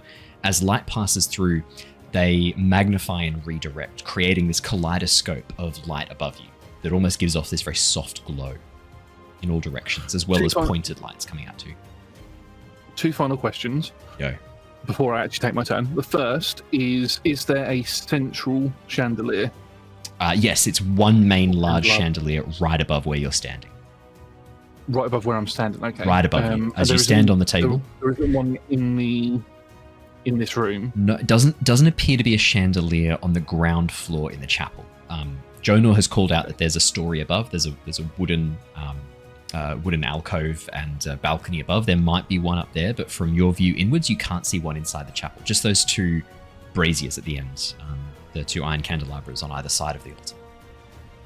Okay, and has the Revenant in front of Styx reacted to the Sun Sword, and is Styx using the Sun Sword? Styx used the Sun Sword, cut through it. The Revenant didn't seem to respond. To be fair, it has been incapacitated this whole time, though, so it's hard to say. Yeah. Okay. I apologise if this is a complete waste of my turn, but I'm going to... I don't believe that there's such a thing as a waste of a turn. I've yet to see one in D&D. A spell, and I'm going to say to Styx, Styx, come here, and place the Sun Sword against the chandelier. And I'm going to hold the light spell. Okay. Styx's go is right after yours. I'm happy to break down the... because I'm assuming your thing will be like, I'll hold an action. When Styx puts his sword up, I'll cast light. Yeah, so I'm happy to meld your two turns together. As Styx wanders away from the Revenant, there's no attack of opportunity. This thing is still incapacitated. Styx wanders up, stands next to you, climbs up onto the table. And goes, I don't think this can hold me very long. I'm rather heavy. As soon as the sun blade touches the chandelier, I'm going to cast light on the blade to try and amplify it and hopefully cause the light and refractions and all of that to bounce around as best as we can. For sure. Can I please get Killian? This is using light, which is a spell. Could I please get you to do a spell casting check, i.e. d20 plus your spell casting modifier plus your proficiency. So as if you're doing a spell attack. Tithla. I should do, I don't know if this would help at all, but I still have thaumaturgy going to make the lights in there brighter. So yes, that does help. I will factor that accordingly. Absolutely. Okay. Oh no. Does anybody have an inspiration for me? That was a 9. Mate, I tried. I really tried there. I went back to the waste of a turn I had. I get advantage on the thaumaturgy. Alrighty, so that is a 9. I'm going to pause for 2 seconds just in case any of the lovely people in Twitch chat have an inspiration, the points to drop for an inspiration. Can I give myself inspiration? No, you're a player if in I this. Quit the show for 5 minutes. No, because I it's very transparent. You have to actually quit, Jacob. I quit. Damn it. See you, mate. Thanks. Been great having you. I'm feeling another 3-month break. Goodbye. No, wait, I can't do that. Sorry, guys. It's not looking like. Thanks enough in chat. You've never been there for us. Come on now. They have been. Sorry. It's not looking your way. At least give Owen. Because none of these guys want to do damage. They just want to play with lights. As the light from the Sun Sword shines through. Do you know what? I was going to roll for Styx as well. I haven't rolled for Styx yet. Why not, instead of rolling for Styx, Killian, do you want to roll with advantage instead of me rolling for Styx? I would prefer that players roll this than I do. Please roll with advantage instead of Styx rolling for his thing as well. I would rather this not come down to my rolls than yours. Yeah, we got the advantage. It was a 16 and then it bounced to a 6. Look, hey, it's better than a 9. Exactly 4 better. As Styx holds up the sun. Close to my fan just then, Jesus. As Styx holds up the Sun Sword. Yeah, I almost lost my fingers in the fan. As Styx holds up the Sun Sword, the light shining through the chandelier around. Killian, you immediately concentrate the light shining from your palm and moving across up the sword into the crystalline, the glass crystalline forms hanging from the chandelier. As the light bursts forth from it, for a moment, the room is filled with this beautiful, warm sunlight. The warmth and the light of the Sun Sword amplified by the chandelier and carried by the power of your light cantrip. Amplified. You watch as you've been given advantage, Killian, by obscenities. You may roll this again. This is your last ability to roll this. My hero. This is only because the 23. Very nice. Only because it's a chat inspiration are you allowed to roll this again. As the very nice obscenities. That was very kind of you. as Killian. As the light, for a moment, fills the room. It doesn't feel like it's going to be enough. And then this sudden pulse of energy burns out through you as your Warlock patron, the celestial spirit from which you draw your energy, connects with the light of the sun sword. And you feel this golden warmth push through as your hand suddenly is completely surrounded by sunlight. Burning down your arm, you watch as across your skin patterns of gold form these intricate designs, almost like tattoos across your skin for a moment, shining through. Theo, Tithla, and Jonor, you watch as Killian's eyes glow with this golden light for a moment. Almost like Jonor's when he activates his Aasimar abilities. As the light fades from Killian's eyes, the pulse of power fills the room, and you watch as the revenant that is kneeling on the ground pauses and looks up. The red lights glowing in its empty eye sockets fade for a moment and then return yellow. What is this? I'm going to pause initiative for the time being. The other two revenants, the light doesn't change in their eyes, but they freeze in place. Theo standing above you, ready to attack, as the revenant with the enormous greatsword kneels on the ground looking up at the light. Can I, as a reaction, release my Tasha's Hideous Laughter? As an act of, like, mercy-esque? 100%. As you release the spell, you watch as the revenant slowly draws itself up, its torso clicking over as it stands. And then as it looks around, you can see the golden light in its eye sockets dimming for a moment, almost like it's blinking as the light dims and pulses again as it looks around. You watch as the revenant looks down at its blade, the blood from Theo's flank coating the surface of it. And you watch as the revenant touches the blood, looks at it for a moment and goes, I hurt something. There were soldiers, enemies in the gates. We were attacked.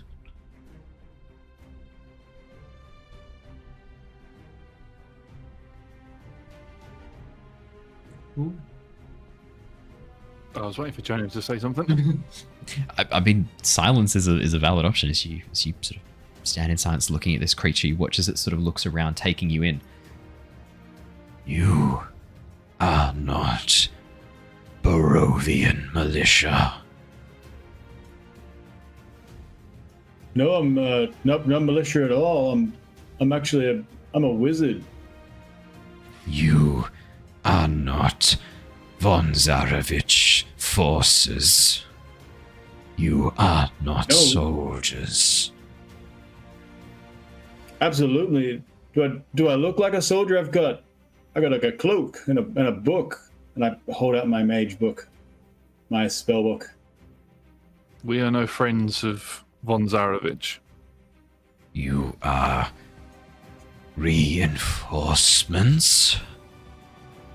He cocks his head, seemingly very confused.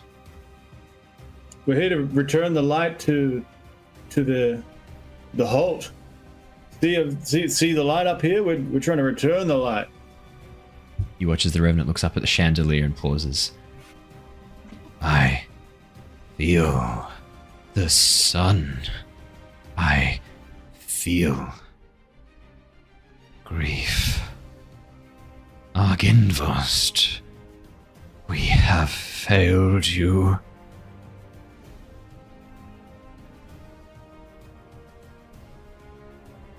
Hey, well, you need to help me get this light over to the end of this chapel, okay? Can you help me with that?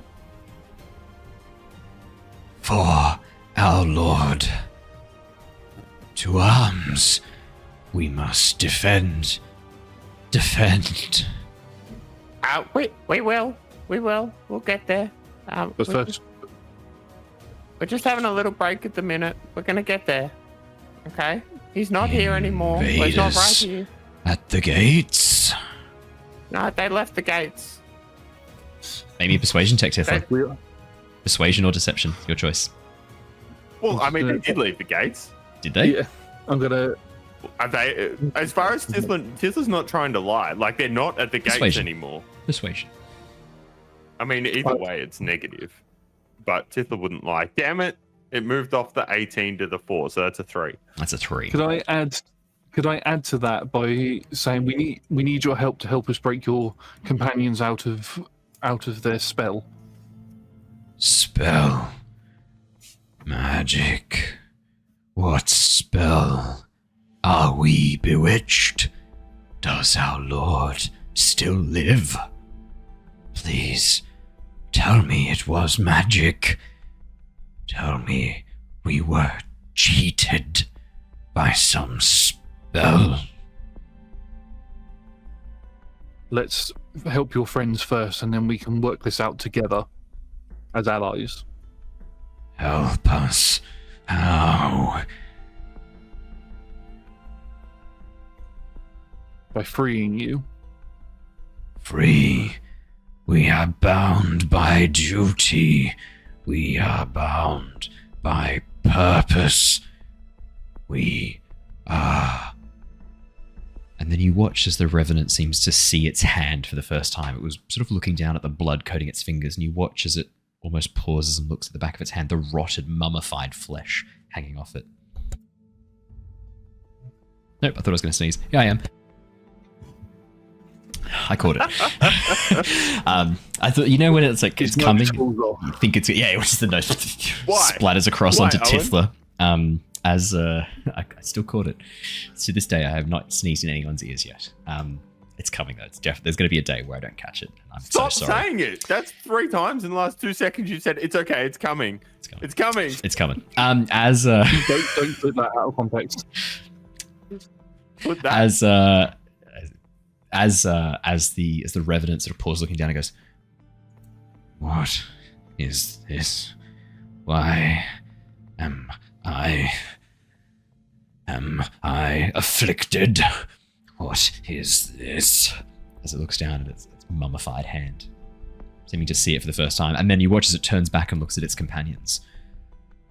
Oh no, we are blighted. We are cursed. I'd like to think that it's sort of what you make of it. So, like, maybe it's a chance that we can sort of get the bad guys. Isn't that what you want to do? We sort of have the same bad guys. Maybe this is a chance that we can have another go.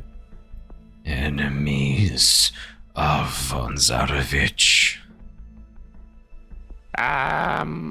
Yeah, I guess that's a very simplistic way to describe it, but very not inaccurate. So yeah. You must go. I feel the rage inside. You must leave. I feel my mind clouding. I do not wish to hurt enemies of the von Zarevich family. But we will. We will if you remain. How can we just put you in a corner? You can try, but we will still fight. We will still kill. In this amount of time, am I able to use a bonus action to cast a Celestial Revelation to pop the Aasimar feature to become all celestial-like, and sort of going a bit more free time in this. So as Tithla is speaking to him and he's partially threatening us, I stand between the two of them, and the golden wings, the white ring with gold light will just flash out from behind me. Jonor stands tall in front. I think you might be forgetting your duty to Lysander. How about you do your duty and attend to your damaged comrades? Please attend to them in this moment now. Jonor, I'd like you to make me a persuasion check with advantage, please.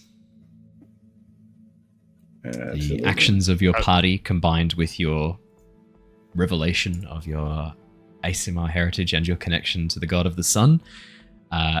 18 and 8 will take the 18.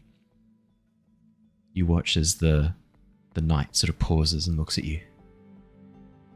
You are chosen of Lysander.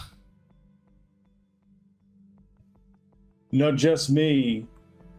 There's others here. We all need to gather and fulfill our duties, and you know what yours is at this moment. You must find Commander Vladimir. You must find our leader. You will be able to talk to him.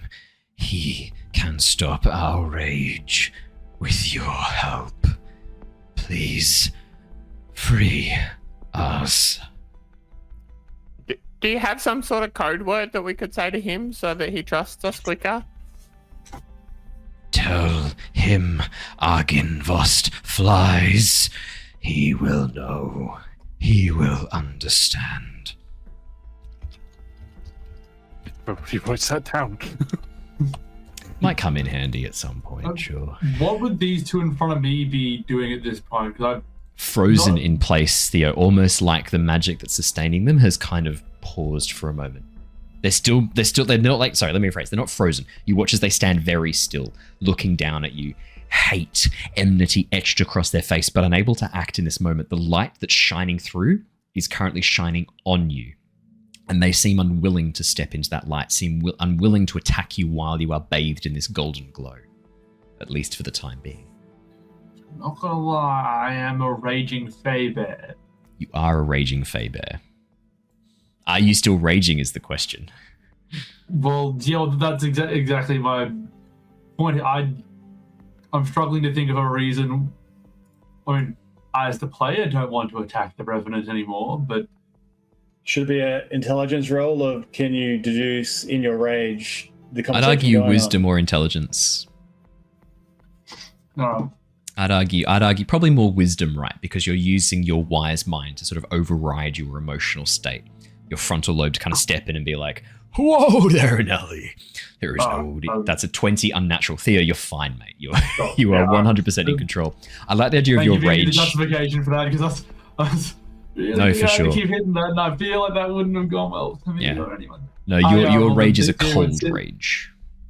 Then he'll again back, like hackles up, just growling at them. If they make any move, I'd like to use my reaction to pounce them. For sure. As you slowly back away, for a moment, you watch as one of them twitches for a moment, and you're like, here it is, for sure, they're going to try and attack me. But while you are bathed in the golden light emanating from the Sun Sword and Killian's light cantrip, something about that combination, they don't want to attack you right now. You can see they're barely restraining themselves. Their muscles occasionally quivering. The swords that they're holding aloft shaking as they fight their very nature. They fight their very essence and desperately do all they can not to start cleaving into your flesh once more. Back up a little bit and then send a telepathic message to Jonor. What is going on? Does it have stopped? Have we won? They're broken from their loop. We need to get them into this light. Either light this room or bring them to this bright room. Do we have a mirror? Can I assume that this is only going to work for as long as I can hold light up? Yes. I'm happy to share that. Yeah. Okay. I don't think I can hold this much longer. Friend, what is your name? I am... Tithla. You know, the king of disruptive timing. So Killian, you're back to being your friend, but you're still off there. Fucking king of disruptive timing. Are you done? You got it out of your system? Sorry, I thought you were going to say something. I didn't want to interrupt. You go for it. Fuck off. I'm going to say that happens. Killian, as you ask that question, you watch as 100% it happens. Tithla just jumps in. Just jumps in and goes like, Tithla! What do you respond? Okay, I meant our new friend, the knight. I can't hold this much longer. Yeah, sorry, what was your name? Gareth. That hand motion. Gareth of Craith. Who says? I'll put it in chat for you with a K. Gareth of Craith. Okay, it's in chat. KerYth of Craith. Craithe. I fucking nailed that. Just saying. I wrote that correctly in my notepad. Well done. Is it as I spelled it out, letter by letter? Yeah. Oh, okay. Actually. You didn't really fucking nail I wouldn't exclaim that I nailed it if I didn't spell it exactly correct. Is there anything in that chapel that may help us with our quest for out here to find your commander? Yes, there are things above and below. You must seal us in another room. You must restrain us. You must stop us. We will attack. We will kill. Can we lock you in this room that your two companions are in now? You need access to the chapel. You need to move us elsewhere. Quickly. Light has an hour duration on it. You got an hour. Okay, that's not too bad. Yeah. I'm going to say Styx is going to like sort of nod and go like, I can hold them. Take them where we need to put them. Yeah, but if we just take them back, there's the room that had the barrels in it. Yeah, that's barrel's room works pretty well. You will need to bar the doors. We are strong. We are untiring. That sounds awfully exhausting. We have to think as well that as soon as the light is no longer on them, they are probably going to revert back to their original condition. Yes, you are correct. You will need to be quick. What do they do if I try and nudge them forward into the light? Yeah. They push back. They don't want to go into the light itself. Oh no, sorry. The two that you're with. Sorry, as you nudge them into the light, they'll move into it, but they don't want to attack you while you're bathed in the light. I'm just checking to see if Styx had any manacles or anything, but he does not. I'll keep hurting them with my antlers, just like one prong, two prongs, nudging them towards the other one. Could you please make me an athletics check with your Beornling form? You can do it as a strength check if you like. I was going to instruct them as well, so can there be some advantage to that one perhaps of you're needed to attend into this room with the barrels. I would allow that. Killian also has manacles, but if anybody needs them. Oh, perfect. Might say doesn't say anything about Theo, we'll take the 16 for your strength check. As you begin pushing them forward, Styx grabs. I'll roll for Styx as well. Styx is going to grab the arms of Kerith, bound them behind him, and begin sort of pushing him forwards. Tithla goes to start barring the other doors with Jacob. That's a 9 from Styx. Killian, let's say you're helping Styx because you did say you wanted to help before. Let's have you helping Styx in that case. Are they not both holding the light up? 16. So two of them. Oh, Styx has got the sun sword. Good call. Yeah. Styx can't leave. Styx has to. Okay, so Styx can't do it. Ignore that. Styx. Yeah, Savid. Let's get Savid to do it. I'll roll for Savid really quickly. Savid's not bad at this stuff. Savid's not that great at strength stuff. Never mind. Let's have a quick look. That is a... Never mind. That's an 18 for Savid. +1. 17 + 1 takes it to 18. Never mind. Savid actually rolled better than Styx. Oh no, Styx is only +1 as well. Why Styx... Why has Raph made Styx a Dex Paladin? That is not even a Dex Paladin. He's got +1/+1 strength and Dex. I'm not sure what build Raph's going for. You went the old non-variant human build.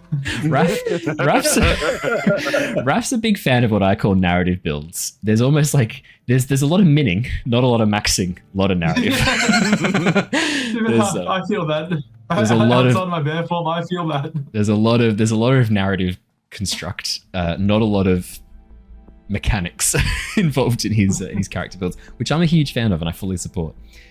Makes it way more fun for me.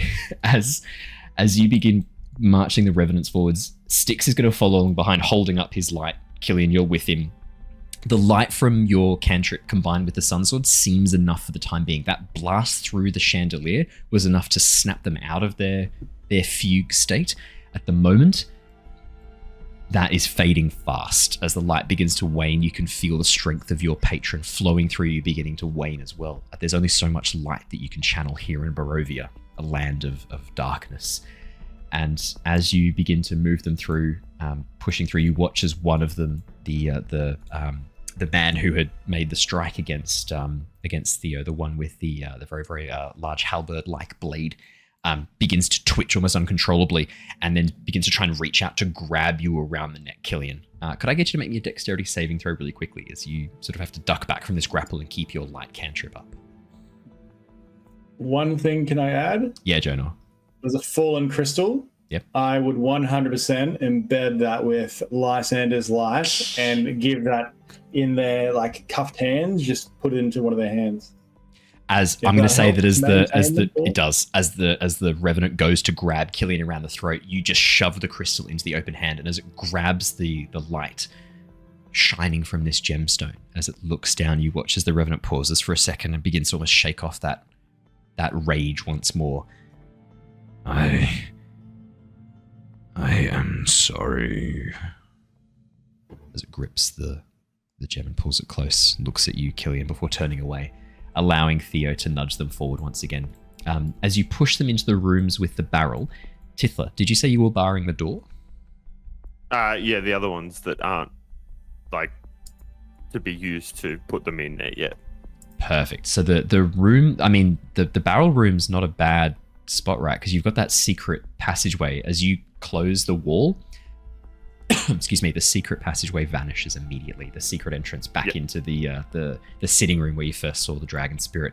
And as you close the door into the barrel room, could I get you to make me a sleight of hand check, please, Tithla? I would love to do that if I can get down there. Can I do a survival check? I feel like that's also pretty. I would allow a survival on this. I would argue survival. Yep, I would accept an argument for a survival on this. I almost offered it to you initially. Love it. So I'd absolutely I love it. That's a 12. It's a 12. It sat on the 15 for a minute and then flipped to the 7. As you begin, I'm going to say, like, what would you do to bar the door? You're going to try and like interfere with the hinges to break them so the door's kind of jammed shut. You're going to try and like. I imagine it's similar to like setting traps where you're like arranging the timbers and then connecting it and attaching it so that it can't move, and in that aspect. Absolutely.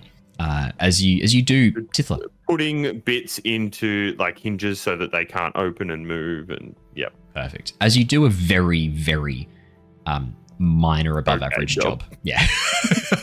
As you do a very, very adequate job on this. I mean, to your eyes, this is perfect. So you get degrees. Exactly. That's very true.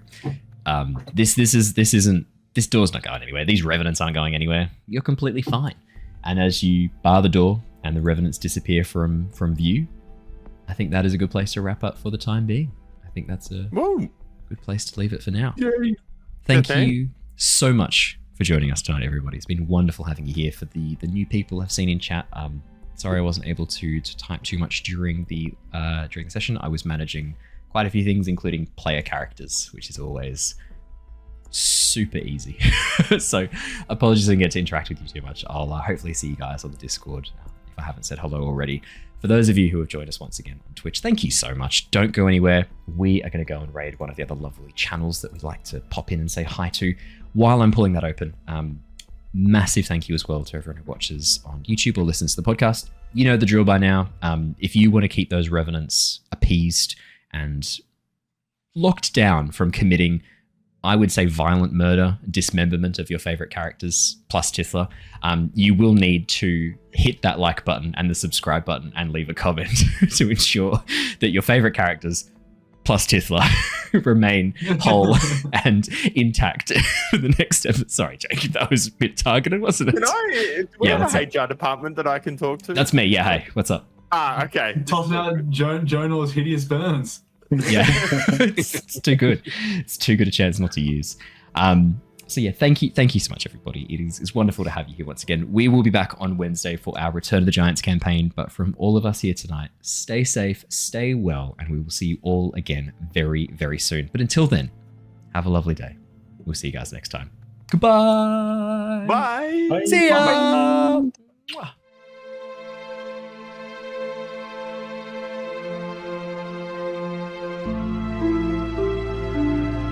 Bye.